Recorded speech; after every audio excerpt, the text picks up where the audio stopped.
Well, good evening, everyone, and welcome to the virtual chapter. Oh my goodness, there we go. Welcome to the virtual chapter for October 2023. You can see I am here with my mother, and Thank you, Mr. Bates. and my good friend Karen Hand. Hi, Karen. Say hello to everyone. Hello, Michael. It's so nice to see you. Yeah. And we've got some things going on that we need to let you know about this coming weekend, this very coming weekend. So if you want to do this, you got to make a decision tomorrow or the next day.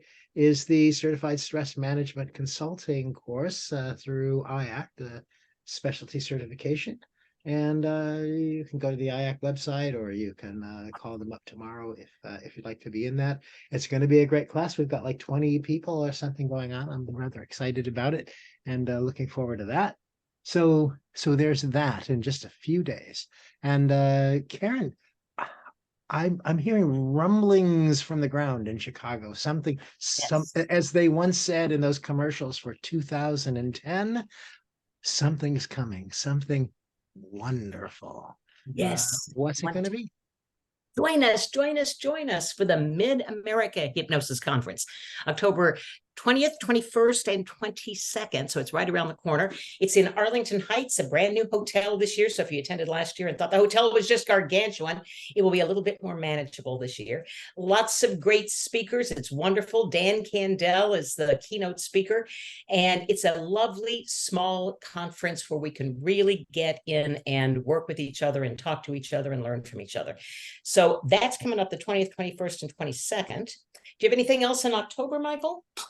Not that I can think of, but Coming up in November, I'm going to yeah. talk about the NATH conference, National Association of Transpersonal Hypnotherapists. That is in Virginia Beach. It is November 10th, 11th, and 12th. I am the keynote speaker at the NATH conference this year, talking about the magical alignment from suggestion to change. And I'll also be teaching a great workshop there on the 13th in Virginia Beach on real world use of magic words and language patterns, how you use this hypnotic persuasion in social media posts, in marketing, and of course with clients. So that'll be a great one-day certification program in magic words and language patterns. If you want to join me there in Virginia Beach, it'll be beautiful. It'll be warm, hopefully, and it will be on the water. So that will be a great thing. Well, that will be wonderful. And the next week, the very following week, here in Orlando, so mostly a Florida event, I will confess, but is the Hypnosis Education Association's annual meeting. It's our big meeting with a banquet, and all of the stuff. Small group, but if any of you are in the Florida area or interested in finding out more about the HEA, please check it out. It's just a lovely little family organization about 30 to 40 people, gather together for a weekend of hypnosis just off of International Drive, by the way, here in the lovely city of Orlando. By the way, guess what we got, Karen? But Orlando just went from 16 to 32 a day trains, high-speed bullet trains from here to Miami. They just started the program with the first 16 like a couple of weeks ago, and it's like, oh my God, it's an interesting thing. You can be there in 3 hours, and whoa. very cool. This Yeah, time next, we will have Sean Michael Andrews that's as our featured guest on the virtual chapter. You exactly may the be. world's fastest hypnotist. Did you see him? Yes. Wait, you want to see him again? Quick. He's going to be great. We're really looking forward to that one. That will be lovely. And then what's going to happen in December, Karen? December, we have our holiday buffet. So the virtual chapter will feature a lot of different people. We have several guests on sharing wonderful things about hypnosis and self-hypnosis and trainings and concepts, all sorts of things. So I mentioned this before, but I'd like to mention it again. If you would like to be on the buffet, if you would like to serve up something that night, let us know, because we'll be filling those slots. We have what? How many? 10, Michael? Well, I think we tried to have 12 days of Christmas. Uh, so we'll see how that works out. Okay, so we got almost a dozen people we're going to want to Yeah, come and present like something very short. So five or 6 minutes each is kind of the max. So it's bring some lovely little trinket, and yeah, we'll appreciate something you want to share with line other it up. people, or Shelley Stockwell is bound and determined to sing something to us. Yes, you will. So please come. It'll be a lot of fun. You made me laugh, Karen, because you asked if anybody wanted to be on the buffet, and I thought, oh wait a minute, that's kind of weird. I wouldn't. That's more of a Halloween thing, I believe. So let's get back to October here. So welcome everybody. Halloween. What a fun time of year. What a strange time of year. I mentioned a little while ago, just to get sort of towards a topic that I'd love to talk about tonight. A little while ago that I had a class, I think I said that I had a class this past weekend. And it just made me think, COVID has certainly changed the way that we do what we do, especially, those of us who teach hypnosis. And it has always been important to me. And I think just because of the tradition that I come through, which is Ericksonian tradition, and my primary trainer in my hypnosis experience is a man named Stephen Gilligan that some of you may know about. And if you don't, look up Stephen Gilligan, man. You'll find some wonderful stuff from a really, really great teacher that I highly recommend. Down in your area, Alfred, by the way, and a fellow who runs a trance camp every year. So you can all have a great time spending a 3-week intensive in some lovely venue in San Diego. But anyway, great guy. Learned so much from him, and yet so much of what I learned from him are not things that I can articulate. As much as I would say that in my experience of being around him and in a class with him. And I know this sounds, some people will say this sounds really corny. Some people will say woo, woo, woo, woo. It's actually a very scientific principle. What I would say is I received a transmission, if that makes any sense. And I think some of you know the experience of being with, teachers that really touch and impact you. And it isn't just what they told you. It's something that got conveyed on another level that really makes a difference. So I know that changed everything about the way that I work, and so I got interested this last weekend with my class, who was live. We literally said we are not having any. This is not going to be an online Zoom class. This is going to be people breathing the same air, sharing the same diseases, just like we always used to. And it was just really a wonderful thing to get back to doing it that way. And so I'm just kind of a little curious, and what I really want to do is just invite, we've only got a few minutes here before we get down to Karen and the main event, but I'd like to hear from some of you guys. I think this idea of connecting, we got to do it, by the way, in my class on lunch hour and stuff as well, and we had that more casual, laid back time and opportunity to do it. And we all sort of show up here, and many of us know each other from those little thumbnail pictures, on the edge of the screen. But I think it's interesting to hear anybody that's willing to share, maybe just a word or two in the chat room if you want. You could do it that way, but also if you're willing to talk, not for, for just a couple minutes, how did you happen to find your way into this strange and unusual field called hypnosis, particularly when we talk about people like here, we're talking to Karen and Karen, to the Karens, and the story starts out somewhere in the radio, and the next thing you know, these people are hypnotists. To me, that's fascinating because it says there's a turning point. There's a place where you go, wait a minute, I really want to take a look at that. So I'm wondering who's willing to just share just a little bit about that, or how did y'all get here? Ashna. Well, since you mentioned the other Karen, once the radio work had terminated, I was in a real quandary as to what I was going to do next. And I hired a personal coach, and she directed me to coaching. She said, "Oh, I think you'd be a terrific coach." And my initial reaction was, "Oh, that doesn't interest me at all." But she said, "Talk to your friends. Tell them that you're thinking of getting trained to be a coach and see what they say." Well, all of them said, "Well, that's a no-brainer." Of course, that's exactly what you should be doing. So I got that training, started coaching people, and really did not enjoy it very much. because I felt like people just wanted to be heard. They, even though coaching supposedly provides accountability, the people, at least who were attracted to me, didn't want to be accountable for anything. And then I was introduced to rapid transformational therapy. What attracted me to that was the word rapid. We're not going to spend a lot of time mulling over, the past and so on and so forth. I liked that, not really knowing at first that it's based on hypnosis.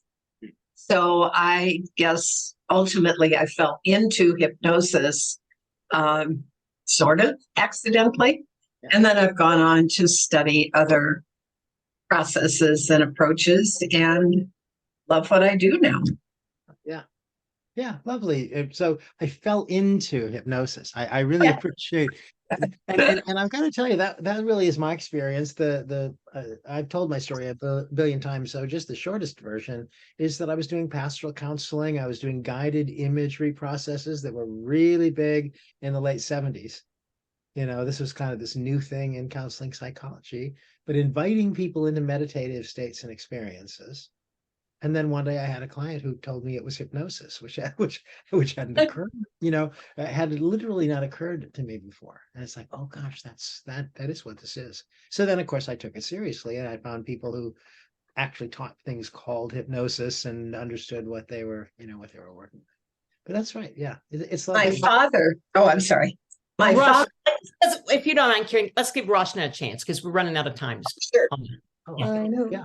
Thank you. And I love Karen's story as well. So something similar on my part. So I was in a family business for about 30 years, and I said, enough is enough. And I asked the universe, like, okay, what can I do? What am I meant to do? And very similarly, interesting, rapid transformation therapy is exactly what I found as well. And I started studying it while I was still working in the family business.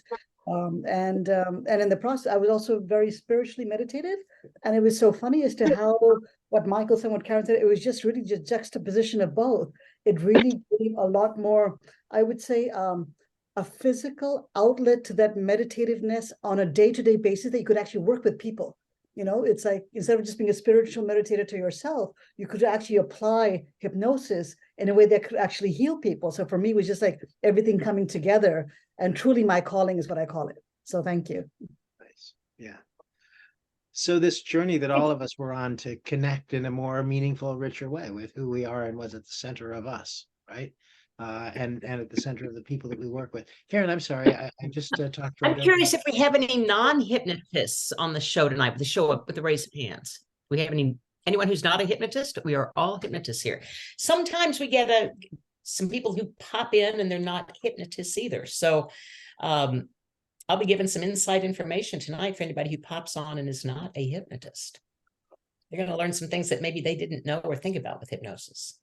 Yeah, I like that Karen mentioned coaching, by the way. The only reason I didn't get into coaching is I found out you didn't get to keep the whistle. That was a disappointment to me. So I became a hypnotist.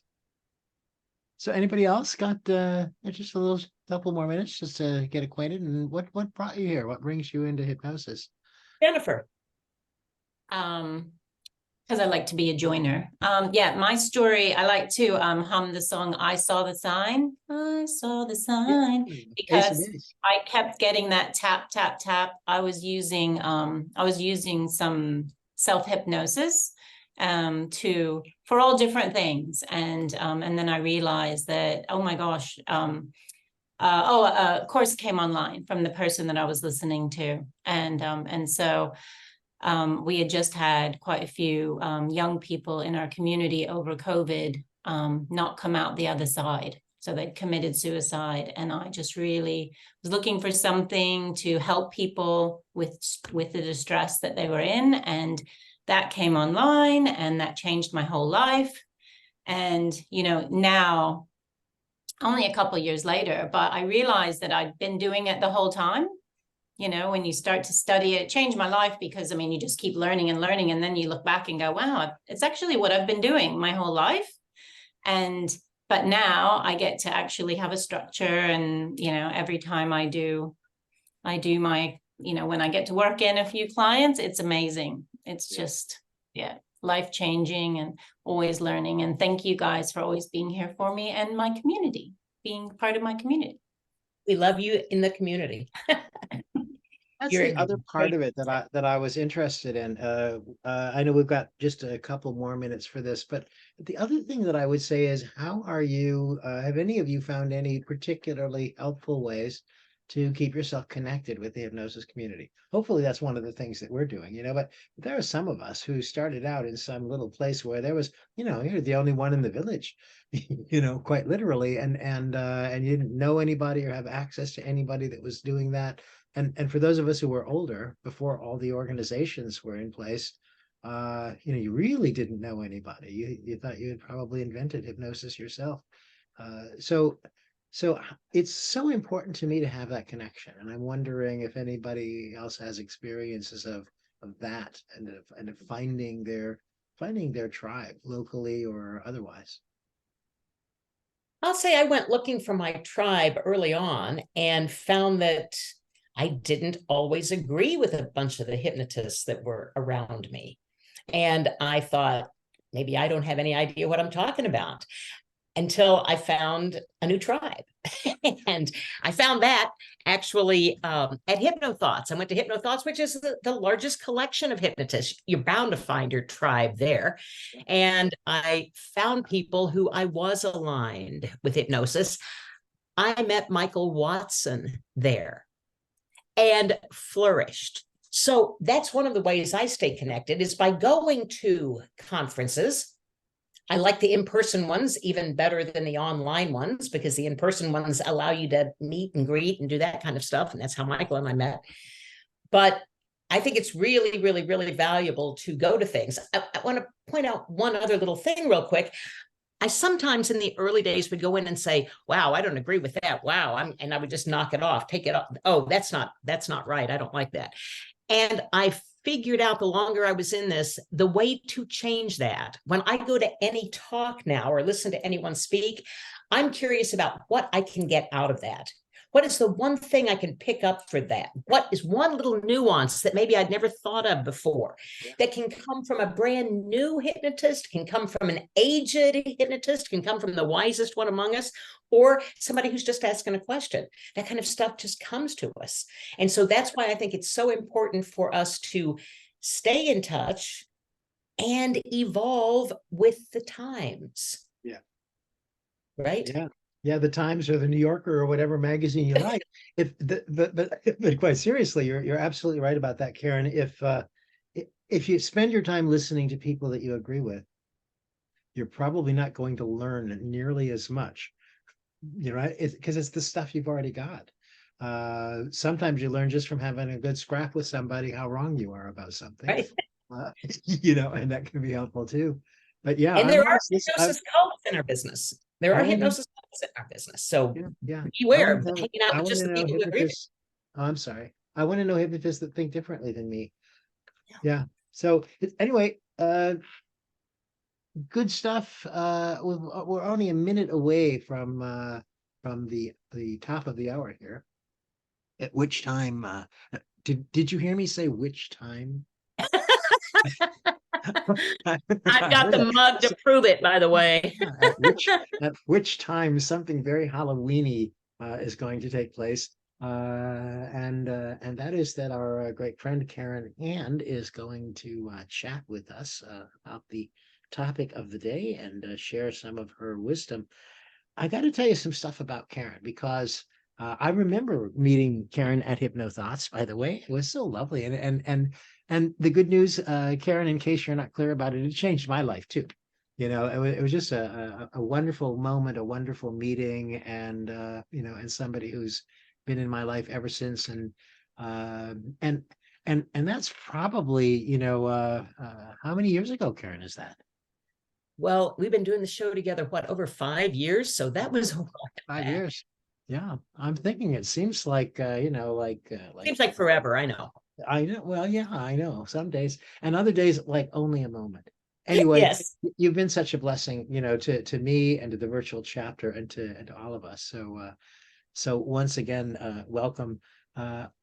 I could just tell you all how much I care about this lady, and that would be a wonderful way to introduce her. But I gotta give you the official scoop. And the official scoop is she is a board certified. She doesn't appear to be bored at all, does she, by the way? But she is. She's a board certified hypnotherapist. Uh, she's a trainer. She's an international best-selling author and a world-class communicator. She's helped thousands change for good. Karen is headquartered in Chicago, my hometown, and sees clients and trains globally via Zoom. She has received numerous awards, including the IMDHA Pen and Quill Award for Literary Excellence. Her books include Magic Words and Language Patterns, Trance Dance, Hypnotic Workshops Like a Pro, and Hypnosis So Easy You Can Do It With Your Eyes Closed or Wide Open, it says. So great stuff, great woman. I'm really looking forward to what she has to share with us tonight. So I'm going to get quiet and I'm going to sit back and put my feet up, and I hope the rest of you will do so, and get comfortable and listen to our friend Karen. Michael, thank you so much. And you know, I care about you just as much. I wouldn't be where I was today. I might not even be a hypnotist today if I hadn't met Michael Watson and discovered that there were many more ways than just the old guard to do hypnosis. And thanks to Michael in my life, I have flourished and I have evolved, because that's what he was talking about when we first met. Evolutionary hypnosis, generative hypnosis, not command and do and magic. And I opened my eyes and said, wow. So we were talking about how we all got into hypnosis and that kind of thing. I want to ask the question a little differently. What is hypnosis anyway?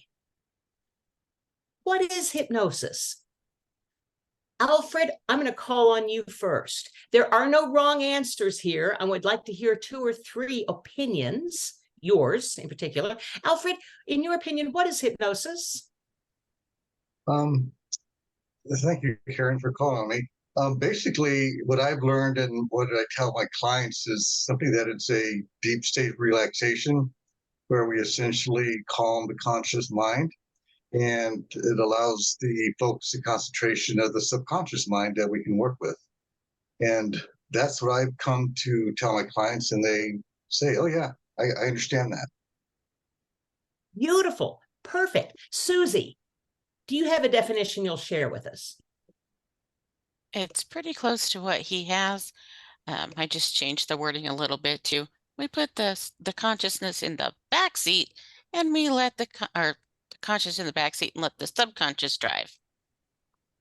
Love that. Beautiful metaphor. Michelle, what's your definition of hypnosis? Will you share? Sure. Not a whole lot different to what everyone else said, but essentially allowing yourself to be in a really calm, focused state and letting your unconscious mind just have fun and be creative. Love that. Christian, Christian. Chris comes to us from a background in psychology and has fallen in love with hypnosis, I'm glad to say. So what's the definition of hypnosis? Well, Karen, and thank you. I was going to say nice things about Karen because she's the best teacher ever. Hypnosis. I do therapy. I went from cognitive therapy to EMDR to hypnosis, but I dropped out the EMDR.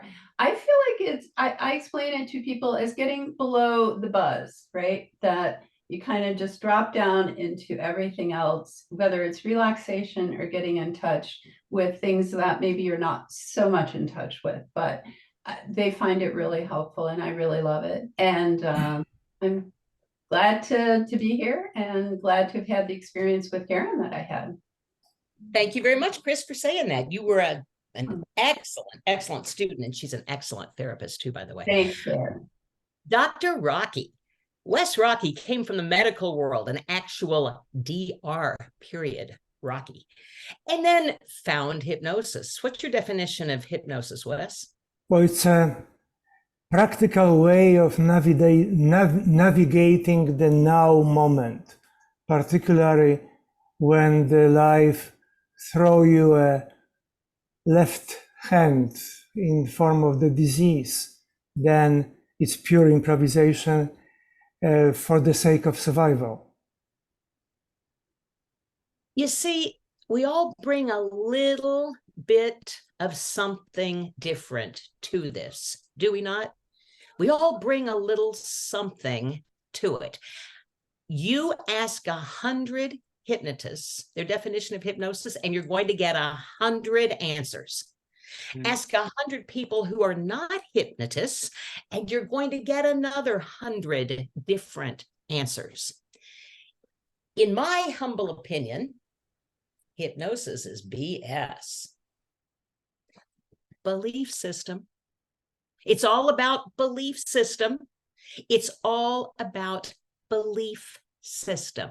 If you don't mind, I'd like to share my screen with you, and let's just have a look at what, some of the experts say hypnosis is. What is hypnosis? Well, according to the wizardry of Wikipedia, hypnosis is a human condition involving focused attention, reduced peripheral awareness, and an enhanced capacity to respond to suggestion. That's pretty succinct. That's pretty cool, isn't it? The Oxford English Dictionary defines hypnosis, the noun, as the induction of a state of consciousness in which a person apparently loses the power of voluntary action and is highly responsive to suggestion or direction. That's an interesting definition of hypnosis, is it not? We today are talking about real world hypnosis happens, ready or not. So let's look at these definitions. I think there are two kinds of hypnosis. Now, some people would say indirect and direct hypnosis, or Elmanian and Ericksonian.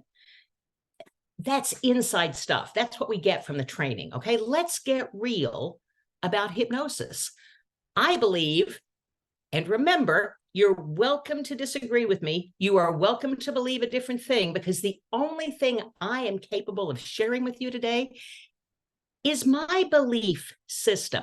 I'll share my BS with you and take any of it that is useful for you, and any of it that's not, just leave it behind. It's not going to hurt you. They're just words. I think the two kinds of hypnosis are everyday hypnosis and on purpose hypnosis. So I think that Wikipedia definition is pretty good for everyday hypnosis. Hypnosis is a human condition involving focused attention and an enhanced capacity to respond to suggestion. I'll show you in a minute how I believe that is true. Also, I believe the on-purpose hypnosis is very true. It's the induction of a state of consciousness in which a person apparently, I don't believe this, loses the power of involuntary action and is highly responsive to suggestion. I do believe that it helps someone be highly responsive to suggestion. I don't happen to believe that people lose control of themselves. I believe they're always in control and able to accept or reject a suggestion. Everyday hypnosis happens to be the #1 reason people choose hypnosis on purpose. Everyday hypnosis is the hypnosis that just happens naturally, all the time, everywhere, all around. We'll look at a lot of examples. And that is why people end up calling a hypnotist for a change. In other words, getting hypnosis on purpose. I'll bet that we can all agree that hypnosis involves suggestion, right? Nods of heads there. Hypnosis involves suggestion. You know what? Suggestions are everywhere. Who can find the suggestion in this picture? Chris, where's the suggestion? The square. The great carpet. Yeah, the great carpet square. Mhm. That is a suggestion. It absolutely is. It's a nonverbal suggestion. It is a suggestion, and it was placed there on purpose by the CVS pharmacy chain. This is around a CVS pharmacy. You'll see the pharmacy counter here, right? And a couple of people lined up. And there, right in the center, is a suggestion of what to do. But wait, that's just a suggestion. That's not hypnosis. That's just a suggestion, right? Suggestions are every place. Hypnosis involves suggestion and acceptance, or rejection for that matter, of feedback or response to the suggestion. So that little gray carpet square was a suggestion. And this guy right here was hypnotized by a carpet square. And he fits right in to the definition. He's there to pick up a prescription. So that little carpet square spoke to him. There were already two people up at the counter, at the two spots at the counter. You might notice there's another suggestion over here, by the way, because there are two little gray carpet squares. And somebody who's coming into the CVS to get a prescription, they have focused attention. Their focused attention is not on the rest of the store. Their focused attention is on getting their prescription. So they're walking up to the counter in the, hear this, I want a prescription trance. They're already in that focused attention because they know what they want. They have a desired outcome. They want the prescription. They go up, that carpet square just is there for them to take or accept. You know, some people don't take the suggestion. They go right up to the front of the line. They pass it right on by. They don't pay any attention. But the hypnosis requires suggestion and acceptance plus outcome specification. So CVS had the desired outcome. The desired outcome for CVS was orderly queuing. They wanted it to be quite kind of orderly around the pharmacy counter. Hypnosis is a human condition. People in the pharmacy trance are already in the trance. Nobody has to induce them. When they decide at home to go pick up their prescription, they take themselves into the pick up the prescription trance. That gets them into the car, gets them to the pharmacy, and inside to get the prescription. Does that make sense? All of that's the induction and the human condition of hypnosis. They have the focused attention on the pharmacy, so the little square speaks right to them, and they don't even notice it. Now, lots of people go to a CVS for things other than prescriptions. A lot of people will go to a pharmacy for sundries, makeup, milk, a candy bar. If they walked into this, is way over here in the store. They walk right past the pharmacy counter into the makeup because they're in the I'm buying makeup trance. They don't even see the carpet square suggestion. It doesn't speak to them. They're not in the pharmacy trance. Is that making sense? They place themselves in a specific desired outcome, the same as CVS's. They pick up on the suggestion. And I stood at the CVS with my camera for about an hour and noticed people lining up this way. It just tends to work. You'll notice that kind of hypnosis at a bank. They usually have stanchions with velvet ropes around them telling you how to line up, right? There are all kinds of nonverbal suggestions that we take without even thinking about it all the time. This one happened to have a desired outcome and acceptance of the suggestion. So there was hypnosis that occurred. Is that making sense? Any questions about that? So we need acceptance and suggestion. Now, in this lifetime, in your everyday world, you have already been hypnotized if you've cried or been startled in a movie. The director hypnotized you, but the director didn't do anything to you. You're the one who had to decide first to go to the movie. You got in your car, you drove to the movie, you were inducing your own movie trance, right? You went in, you had some skin in the game, you paid money for the ticket, you got a ticket in exchange, you went through the turnstile, you walked past all of those smells and all of the things going on in the hallways, you walked down the long hallway and walked into the movie temple. Does that remind anybody of anything? Many of us in our learning about hypnosis learned about the Greek sleep temples. Some of the first forms of hypnosis. In the Greek sleep temples, someone who wasn't feeling well would make the decision to go talk to the priest and get some magic done at the temple. They would trek down to where the sleep temples were, go in, exchange their clothing for some robes or something comfortable. The priest would lead them through a long line of chanting people and incense and senses, take them to the Greek sleep temple, have them lie on a slab, say some fancy words over them, say, okay, I will be back in the morning and you will be better. Mostly when they came back in the morning, the person was better. They got up and went home. They started getting better the moment they decided to go get help. And that time on the sleep temple was introspection. It works beautifully. And they could decide to go ahead and heal.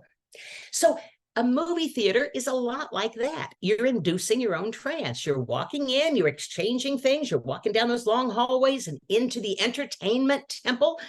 You get situated in your seat and the movie begins. Well, after half an hour of previews, but the movie eventually begins. The lights dim. Notice the inductions going on here. The lights dim and you know just what to do. Turn off your cell phone and be quiet. And the movie starts. And if you enjoy the movie, you forget about the person sitting next to you. You forget that you're in a theater. You forget that there's a director, that there are camera people and sound people. There's a whole crew and they're actors, and you get into it. You jump or you laugh or you cry because you allow yourself to get into that movie. And the movie then has hypnotized you to believe that this stuff is happening to you, even though you know full well consciously that it's not happening to you. But that is a great example of everyday hypnosis that you allow to happen and make the decision to go with it. If you've ever missed your exit on the expressway, the name for it is highway hypnosis. You're in that driving trance, just going along, minding your own business, and all of a sudden go, oh, I just missed my exit. Snapping back into consciousness, taking yourself out of whatever trance you were in, fighting with your boss or whatever it is you were thinking about, and you snap yourself right back into consciousness, which is what happens in on-purpose hypnosis as well. People don't get stuck in hypnosis. They will come back. You can think about it like this. Remember in first or second grade, when you were sitting in the back of the room and you were talking to your friend or you were writing notes or something, and the teacher up at the front either called your name or stopped talking? Suddenly, you stopped what you were doing and focused your attention on there. Oh my goodness, the trance was broken, right? But that is all responding to suggestion, responding and taking suggestion. You've been hypnotized or you're in a state of hypnosis if you can't find something that's right in front of you. Have you ever looked all over the house for your keys and you're holding them? Or your phone and you're talking on it? Right? My friend Dan Candell tells a story of talking to his dad when his dad was very ill at one point. And he was, oh, wait a minute, hold on, I've lost my phone. Where's my phone? He's looking all over and his dad said, you're on it. It's at your ear. But he had placed himself in that other kind of trance. He couldn't see something that was right in front of him. In hypnosis school, we learn that is one of the deepest levels of hypnosis you can be in. According to the Harry Aaron scale, that is negative hallucination. Not seeing something that's right there in front of you.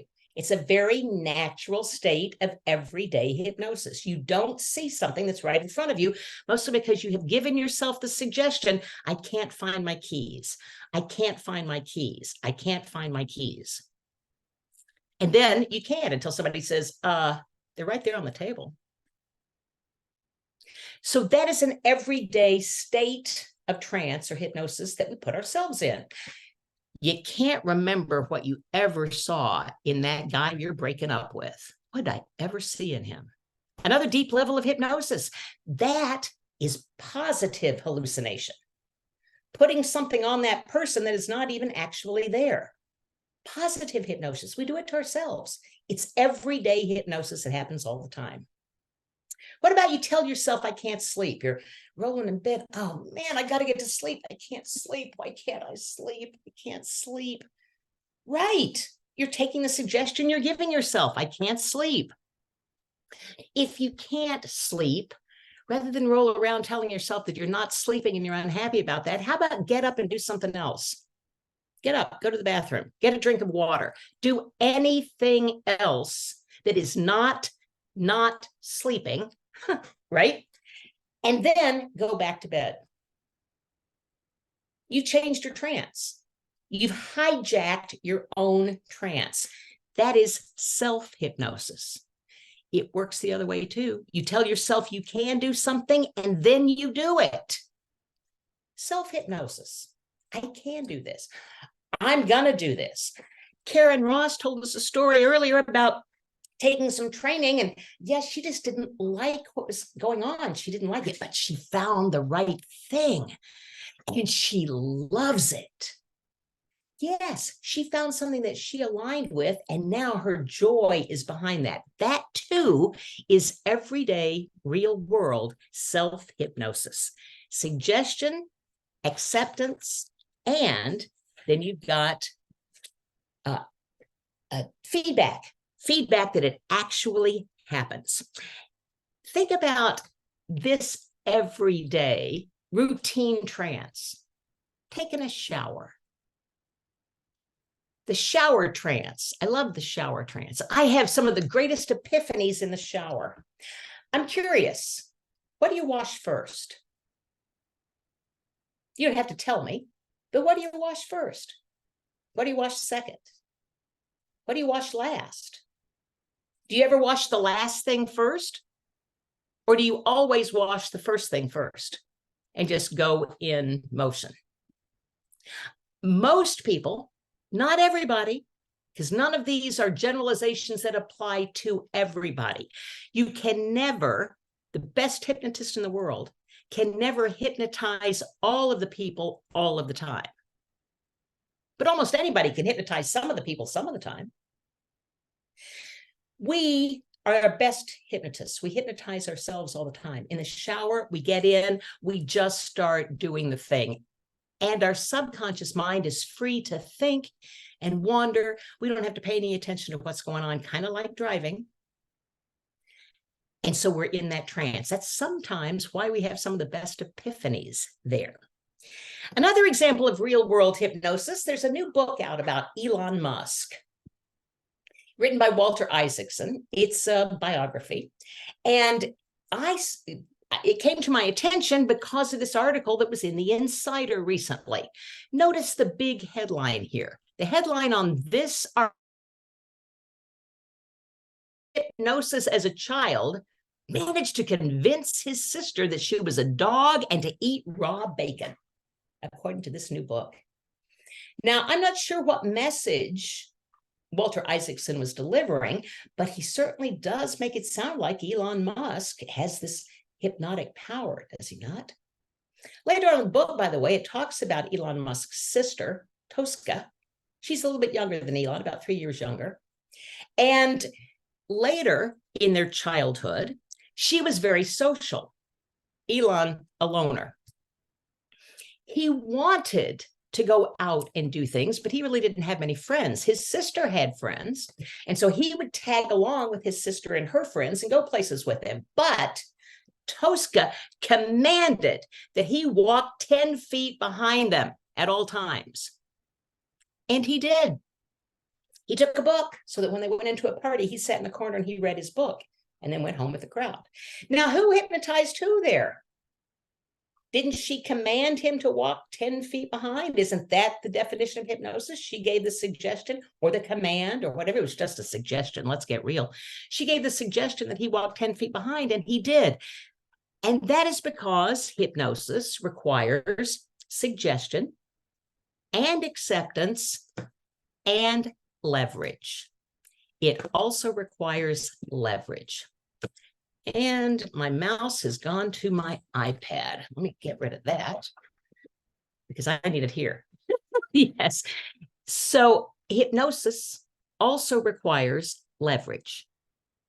Acceptance requires leverage. Elon had leverage on his little sister because he was the older brother. He was the big brother. He tells her, I don't know what kind of hocus pocus stuff he did that looked like hypnosis, but he told her, you're a dog, have this bacon.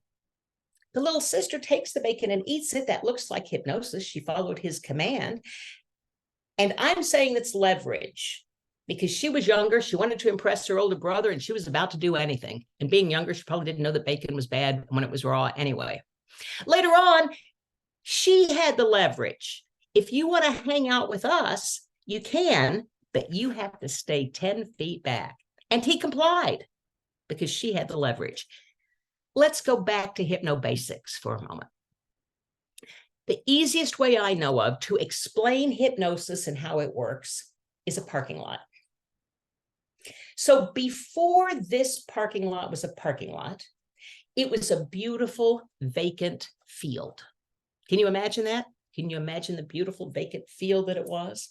And the property owner drove by and said, that would be a great place to put cars. And so the property owner didn't really know anything about creating a parking lot, hired an engineer to do all the measuring and to do it. So the engineer came in and measured the lot, measured it all out, and asked for the desired outcome. The property owner's desired outcome was to keep as many cars orderly as possible and make it pretty, make it look like a nice, safe, pretty place. Those were the directions. That was the desired outcome. The engineer measured, looked at everything, and then paved the field and drew a bunch of suggestions on it. Well-executed suggestions. There's a bunch of suggestions here. You've got suggestions on which way to go, suggestions on places to put your car, suggestions on places where not to put your car, and by all means, don't put your car on the landscaping. There are probably suggestions, if we go on beyond that, on how to enter and how to exit. There are lots of suggestions here. And look, compliance. People come in and take the suggestion. We have compliance, except that's an example, and this is a real world example. Now we're looking at real world hypnosis. All of these suggestions are drawn just as pretty, just as well, just as perfectly as this one. Perfect suggestions. In the analogy, right? The builder or the property owner is the person who needs something done. The engineer is the hypnotist. The property owner went to the hypnotist designed the suggestions, and they're beautifully designed. Now, some people will take them and some people won't. That's real world stuff. Because this person, we can't know for sure, but we can imagine, this person in the little red car thought was in the, my little red car is too cute to be here where nobody will get close. That was the trance they were in. And so they did an actually beautiful job of completely centering their car right on that line, right? They took the suggestion, sort of.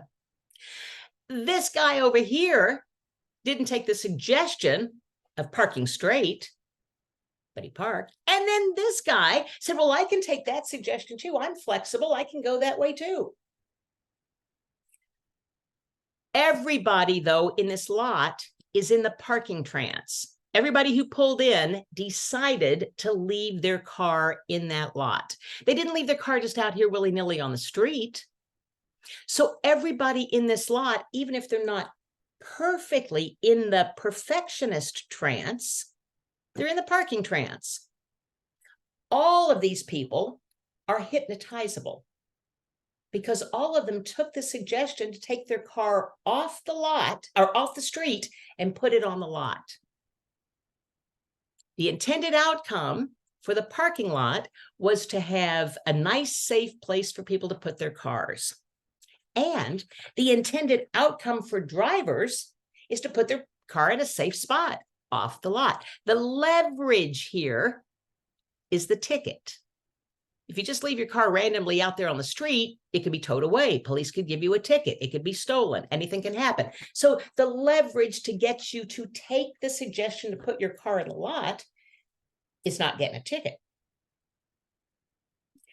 Now, this also illustrates that people take suggestions in varying degrees. It doesn't mean that they're hypnotizable or not hypnotizable. It means that they will take a suggestion in varying degrees as long as the suggestion works for them. People won't take a suggestion against their better interest. I get some pushback sometimes with people who say, but what about cults or gangs or something like that? Guess what? People don't wake up in the morning and say, I think I'm going to join a gang today. People wake up in the morning in the depressed, I don't have any friends, I'm lonely, I don't have food, I'm hungry trance, and they walk someplace downtrodden like this. The gang leader or the cult leader sees this downtrodden person and utilizes the trance that they're already in and walks up and says, hey, you need some friends? Come with me, or whatever the enticement is, whatever the suggestion is. And so gangs and cults are formed because they know that they can take a suggestion. Hypnosis is BS. It's all about belief system.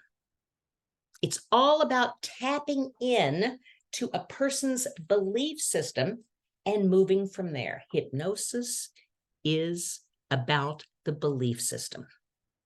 So where does all this BS come from? All of this belief system stuff. Well, we got a lot of stuff on our mind. We always have a lot of stuff on our mind. Just this and that, getting someplace on time, taking care of the kids, getting our work done, all of that. We always have so much on our mind. And every second of every day, we have all of this input coming into us. Some people say we have as many as 70 thoughts or suggestions that we're facing a day, 70,000 thoughts or suggestions that we're facing every day, trying to process all of the input. So our mind is really about managing input. Our mind is an awful lot like a cell phone. Cell phones are an awful lot like us, really, but it's kind of the same. So let's talk about the cell phone for a moment instead of our minds, just to get the metaphor. You know, when you get a brand new cell phone, it really comes pretty well equipped. Every cell phone comes with a great operating system. It's got email, it's got messaging, it's got the internet access, it's got almost everything you could possibly need. But the first day that you have your cell phone, you start customizing it for yourself. You've got this perfectly working little device, but you have a specific game that you like to play. So you download an app for that game.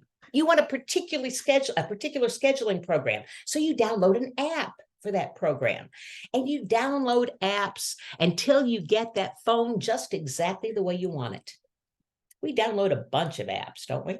And then we have this beautifully working cell phone in our hands that just manages everything. Everything that we want could be right there, except people sometimes get tired. Sometimes a new scheduling program comes out that works better for you.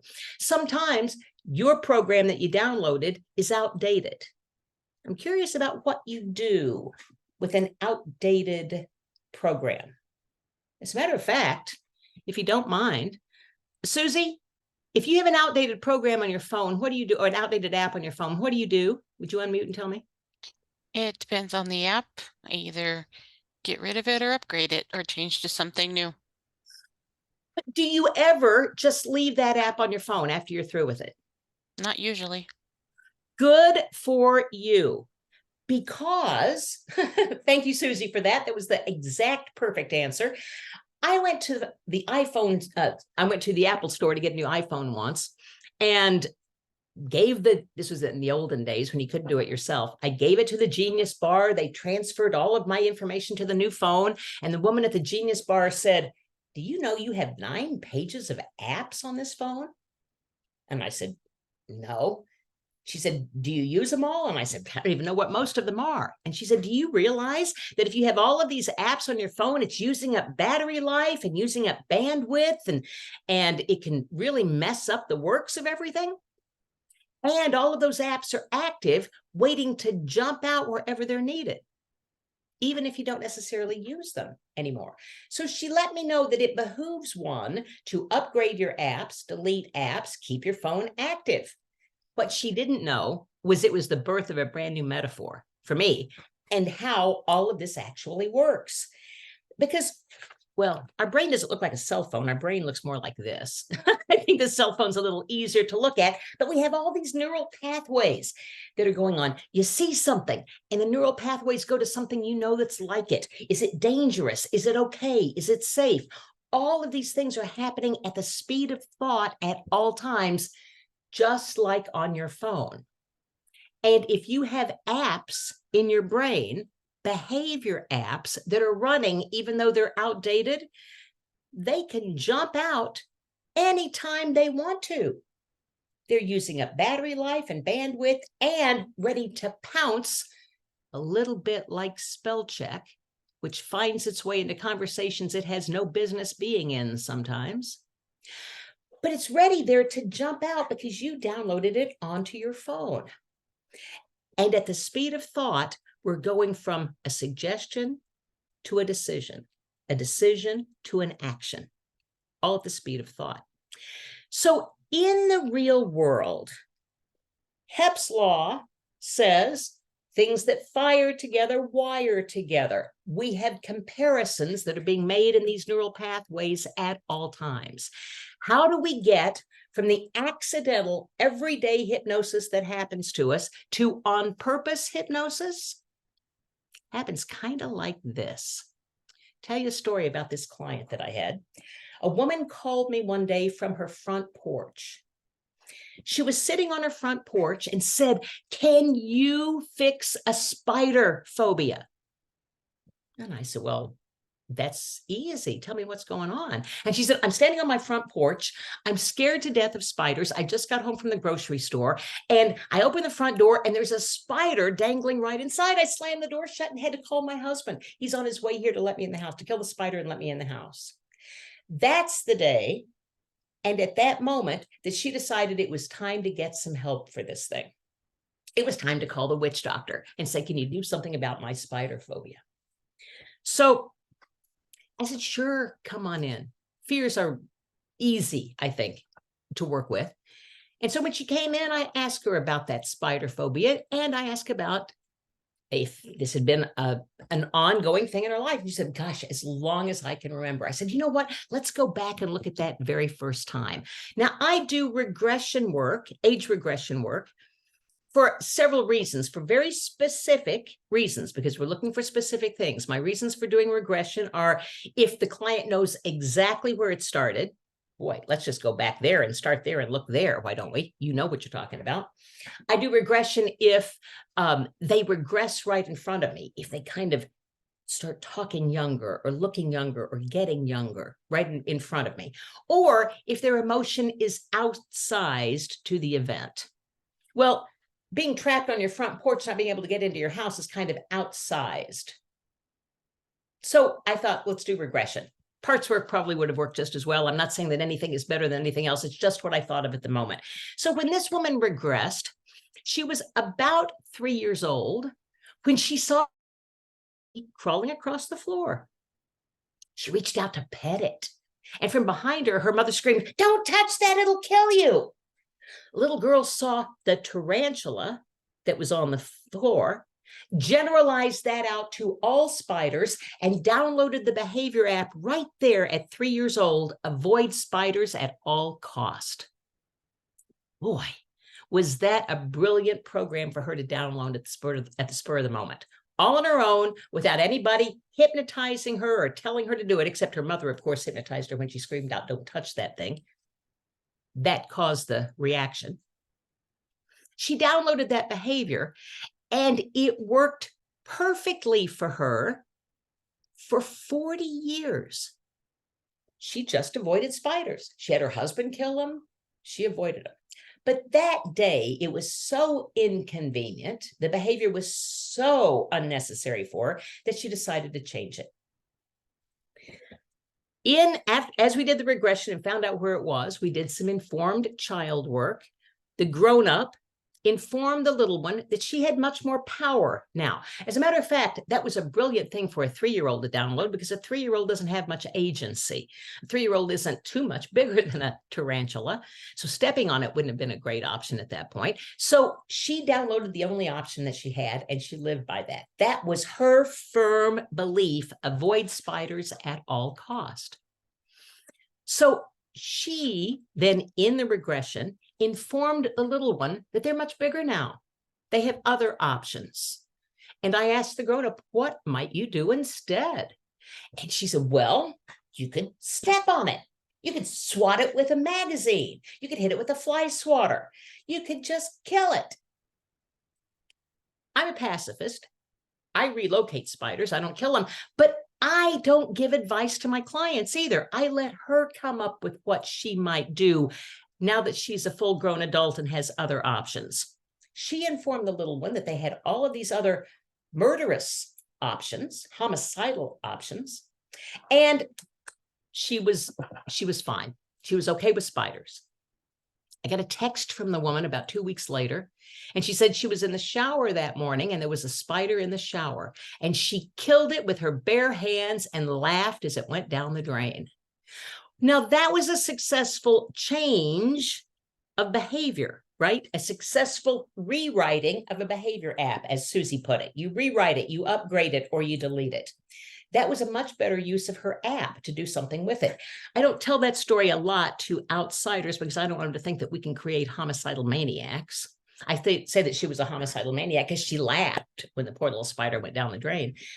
But the real issue is she had new agency in her life. It collapsed that old fear and gave her something new because we upgraded the app. Does that make sense? Everyday hypnosis is the #1 reason people choose hypnosis on purpose. She had that fear develop in an everyday encounter. She downloaded her own behavior app and lived by it until she was so in the behavior that she didn't see the other options, until one day she decided to ask for help. There's a story, an old story that I read in a Reader's Digest once about a woman in AA who was getting her 10-year chip, and she was at the AA meeting and she traveled for a living, the story said. And at that meeting that day, they asked, when is it the hardest for you to avoid alcohol? And this woman raised her hand and said, yes, I'm an alcoholic, and it's hardest for me on an airplane. When they come down the aisle with a drink cart and I order my vodka martini, it's so hard to just hold it. Sometimes I'm shaking by the end of the flight, but I'm so glad when they come back and collect it and I give it back to them and I haven't taken a sip. And other people in AA looked at her and said, why do you still order vodka? And she said, well, what else would you order? She was so entrenched in her belief that she had locked out all of her options of anything else she might do. The other people in AA said, you could get water, you could get iced tea, you could get a Coke, you could get almost anything off those drink carts. And she did. She went back to the next meeting and said, oh my gosh, I got a Coke the next time and I was able to drink it and I was relaxed for the whole time. She just hadn't opened her mind to the options because she was so entrenched in her own belief system. All of this is self-made. So hypnosis on purpose, all of this is happening without an induction, without any foreplay. It just happens. And there are a couple of ways that it happens, that change can happen. One is traumatic and instant, like the spider. Wait, that'll kill you. Wow, instantly download the behavior that's going to take care of that. That's in an instant. Also, repetition can do it. We also learn the trance of looking both ways before we cross the street through repetition. As little kids, mom grabbed our hand and said, stop, you got to look both ways, look for cars. It was repeated and repeated and repeated and repeated until it became a habit for us. So repetition is one way of installing a new skill or a new behavior app, or instant. When a client comes to us for hypnosis on purpose, there's a different little veil that occurs. Now they are expecting something to be done to them. Even though we all know we're not doing anything to anybody. If any of us had the power to do this to somebody and make them change, we'd be hanging out at the lottery office and wait for that big Powerball winner to come by and convince them to give us all their money. You've never read about that happening because it doesn't. When somebody comes to us for hypnosis on purpose, it's important for us to discover the existing trance because they're already in a trance of some sort. They're already in a behavior of some sort, a mindset, if you don't like the word trance. They're already in a pattern of habit. We need to specify the desired outcome. We're not CVS. We don't get to impose the outcome or offer the outcome. We need to find out what their desired outcome is. We can't tell them what we think the outcome should be or shouldn't. That's giving advice. They can get advice from their mother and they can get it for free. So let's not give advice. Let's offer suggestions that will actually affect a change. We specify the desired outcome and then determine the leverage for that change. The change has to have leverage, remember. Determine the leverage, seek agreement for action, any kind of action, reveal the suggestions, and then observe the feedback. So if we go back to the parking lot, the engineer probably doesn't stand on the side of the parking lot and see how well people take his suggestions. The engineer just puts the suggestions out there. And people take them to the degree that is important for them. We're not imposing ideas on our clients. We are mostly actually dehypnotizing them from the trance that they got themselves into. Real world hypnosis happens, ready or not. Out in the real world, we're often given suggestions that we inadvertently take, right? Because we're not expecting anything. We're not guarding ourselves against it. We're just living our lives. And so things happen. When you go to a hypnotist, there's a different perception, a different level of expectation, and you are expecting something to be done to you. Now, I will admit, I still prefer to do the change work with my clients in the first part of the session where they're wide awake and we're just conversating. Because that's where everything is revealed. That's where the leverage is revealed. That's where the determined outcome is revealed. That's where all of the limits are revealed. So in that conversation, before they have any idea that hypnosis is occurring, we're having conversation. Hypnosis is all in the mind, which is the best news of all, because that puts you in absolute control. It puts you in control of what is happening. No one can do it for you. Only you can do it. I do have a couple of books if you're interested. Magic Words and Language Patterns is a book about persuasive communication and language that you can do to enhance the suggestions that you make. Trance dance is the dance that you do with a client so that you are getting all of this information from them. I wrote hypnotic workshops with Kelly T. Woods. It's how to give a workshop, a great workshop. And you can do it, eyes closed or wide open, is all about how hypnosis happens. It's a site. And if you're interested in mentoring or training, you can contact me. I am available. What I would like to do now is hear from you about some of your impressions of what you thought about all of this. And if you'd like to argue with me, I'd love for you to argue with me now. Raise your hand if you want to say something about what we talked about just now.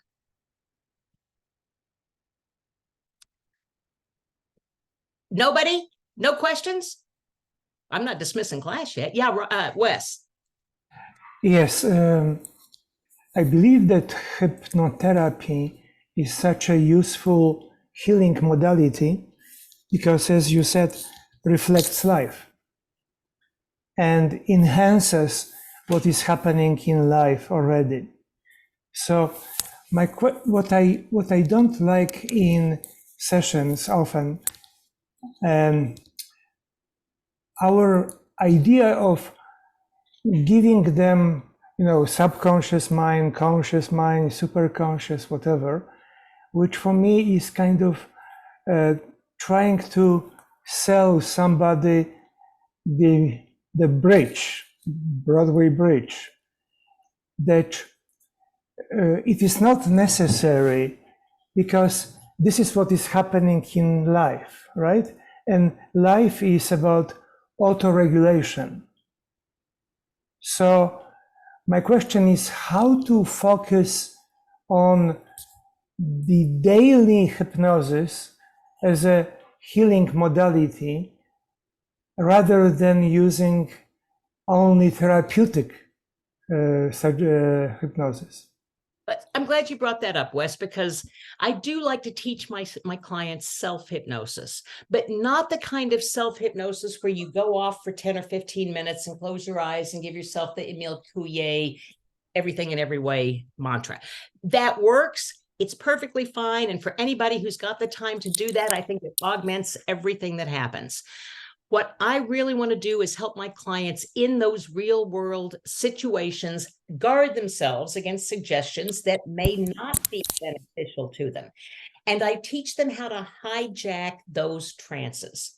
I had a client earlier today who is doing a mentoring student who is doing a beautiful workshop on confidence. And she was talking about, she has her class is starting soon and she's ready to go. And I said, great. How many people do you have? And she said, 10. And I said, great. You've got 10 people that will be more confident. But I could tell by her, the suggestion she was giving to me, it wasn't up to snuff. I said, how many would you need to have for it to be a successful class for you? And she said, well, I think probably 20, double the number. And I wondered who she was comparing herself to. Because she wasn't comparing herself to herself, which is the only fair comparison to make in life. She wasn't comparing herself today to herself of yesterday. Yesterday, she had 0 people in a workshop. So now she's got 10 more people than she ever had. She was comparing herself to Tony Robbins or the best hypnotist in the world. She was comparing herself to the end game rather than comparing herself to where she was really in life. And when she changed that perception, because it's about perception, when she changed that perception, her confidence increased. Does that make sense? And that's where I think the hypnotherapy works for our clients to help them hijack those limiting beliefs, the things that don't bring them joy. It's the Marie Kondo of behavior apps. So look at your behaviors, and if they bring you joy, keep them. If they don't, think about replacing them. Think about giving them away. Did that answer your question, Wes? Yes, and if nobody has question, I would like to ask one more. Yeah, I want to hear the no part. Yes and no. Let me hear the no part. No, it's all yes. When we face disease, particularly serious disease, we start question, who am I? Because what you are narrating is, I want to change, I want to be better, whatever. But I believe that when I'm in real trouble, hypnosis helped me to find out who really am I. Because the one who has cancer or the one who has serious diagnosis, that one is me, I cannot heal. I would just follow the script of the disease. So the question is how to use hypnosis or like tools to explore and arrive to the core identity, which is running the show, rather than a characters or parts which seem to be busy running around, but they are not running the show. So the one that's running the show is an interesting one to talk to, right? And it's interesting to talk to the parts that aren't running the show too. This client I spoke about today, I wanted to talk to that part that had her believing she wasn't good enough. And she focused in on that. We did parts work in this one in particular. I asked for the part that was the mean part, basically. And she said, it's right here. It's right here. I pull a lot of stuff, by the way, out of thin air with my clients. I do whatever I think of at the moment. And so I said, let me talk to that part. Where is it? And she said, it's right here. And I said, pull it out. Can you pull that part out so that we can look at it and talk to it? And she reached up and she did this. And she said, yeah, I've got it. I said, do you have all of it? And she said, well, no, hold on. Okay, is that all of it? And she said, yes, that's it. I don't know, right? I'm just asking questions. Do you have it? And then I said, okay, let's look at that. And the suggestions that it's giving you, what is it saying to me? She said, boy, it's pretty mean. I had her give it to me through the computer. I took it way back here. She said, oh yeah, that's much better. I brought it closer and said, how much of this do you want back? She said, no, I don't want any of it back. And I said, wait a minute, I'm really cruel.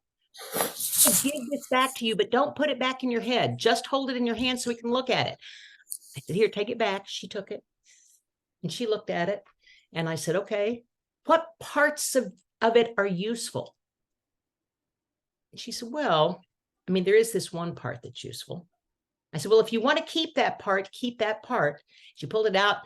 And then we looked at that little bitty part that she said was useful and examined it, talked about it. All of this, by the way, if we're really looking at how the mind works, it's dissociation. We pulled all of those thoughts out of her head, took them out here and looked at them. And she was able to be an outside observer to her belief system. Does that make sense? Thank you. Saw that it was mean. She took the mean part and wanted to get rid of that. And she took the other parts of her. She had other parts that were really running the show. And really the parts that the little younger parts of her that downloaded her behaviors of not being good enough. And we increased that part. It got bigger and stronger. And the mean part got smaller and weaker. Is that making sense? I mean, I'm kind of reconnecting here. It's something that was on the fly and that we were doing that, but that's how I'm talking about it. If we're talking about pain, Wes, I'm talking about look at that pain. Let's not ignore it. Let's not tense up against it. Let's not get away from it. Let's look at it. Tell me the attributes of it. How big is it? What's the color of it? What's the shape of it? What's the size of it? What's the temperature? And if somebody tells me it's really, really hot, would it feel better if it were cooler? Yes, it would. If you could do anything to cool it off, what might you do? Man, I'd put a big block of ice on it. Great. Do that right now and tell me what happens. They're using their mind, which created all of this stuff anyway, to create a different perception. And thank you. For healing, that's it. Creating a different perception about it. What's everything that's not that? What hurts? Oh, everything. Really? Does your left elbow hurt? No, my left elbow's okay. Excellent. Let's go right there to your left elbow and tell me what's great about your left elbow. Let's increase that well-being up the arm. It's a little bit like spaghetti. Do you know how to cook spaghetti? How do you test for doneness with spaghetti? You take a noodle out of the pot and throw it against the wall. If the spaghetti sticks on the wall, the pasta's done. You're ready to go. If the spaghetti slides down the wall, the pasta's not done yet. Now, you don't get mad at the spaghetti. You just keep cooking a little longer. That's what we're doing. We're cooking spaghetti, metaphorically, with our clients. We're not running their lives. We don't know their lives. We didn't put them in that trance that happened out there in the real world to begin with. We're asking them about their trance, about what leverage there is to get rid of that limiting belief. We're asking them those things and then helping them form a new perception around the issue. And we're throwing suggestions against the wall. Remember, it's suggestion, acceptance, leverage, and feedback. It's part of the feedback. That's part of the dance. You have to see how the feedback is. If the spaghetti doesn't stick, you keep cooking. If the suggestion doesn't stick, keep cooking. Keep working with it. Keep going until you get there. One client, a very quick story to end this. One client had a woman in her office who she couldn't stand her voice. And she came to me to help her be okay with that woman's voice. And I asked her first, if we could turn that voice down really slowly, what might that do? And she said, oh God, that would just prolong the agony. And I said, absolutely, definitely don't do that. What if she were a cartoon character? What kind of cartoon character would she be? And she said, you know, I don't really know cartoons very much. And I said, yeah, that probably wouldn't work. But is there a person whose voice you really love? And she said, oh, my aunt. I love her a lot. I said, where do you keep your aunt's voice? Where do you store that? And she said, oh, it's over here. And I said, and where's that mean, awful voice? It's over here. And I said, this is silly, but just put her voice over there and tell me what happens. And she said, oh, well, that makes it much better. And then we had something to work with. Then she could move around her submodalities and she could hijack her own trance and make things happen differently. But notice I threw out 3 suggestions. And when the first 2 didn't stick, because the feedback she gave me was that that's not going to work, I just kept cooking until we had acceptance and the leverage to move on. And that's how we turn real world hypnosis into successful on purpose hypnosis. I hope that answered your question. I hope that left you some information or some things to think about. And I believe my time is up. Well, and what a wonderful time it has been, Karen. Thank you so much for all of that. Here we are, ready to go back to my mother is calling. I need to see what's happening upstairs. But it's been a lovely night. Thanks a lot, everybody, and we will look forward to seeing you next month. Sean Michael Andrews will be our guest for the November virtual chapter, so please don't miss it, and we'll look forward to seeing you then. May I close this out with one more thing, Michael? Remember, everything is hypnosis. Remember how he said at the very beginning that I am a board certified hypnotist? Hypnosis, y'all. It's just hypnosis. The masses have been told that board certification is more important. So go get your board certification from IACT. Add it to your credentials because it's a hypnotic message that you are in the upper echelon of your group. Everything is hypnosis, even the price that you charge. Go hypnotize. I want to tell you, I go to Walgreens, by the way, not CVS. Yes. And I went to pick up a prescription last week. And there was a post, like where the line behind this post, right? I literally walked up to the sign and stood there. There was nobody at the counter. And I thought I needed to stand at the post until I was invited forward. So Real world hypnosis happens. I stood there and there's people in the pharmacy moving around and all kinds of stuff. Nobody came to the window and asked me if I wanted something. But if I had just stepped up, I would have been waited on immediately. So all I can say is Walgreens are not as good hypnotists as the folks at CVS, apparently, because I didn't. Watch your own trances and manage them appropriately. So thanks a lot. Thank you, everybody, for being here. We will see you in a month. Have a happy Halloween. Good night.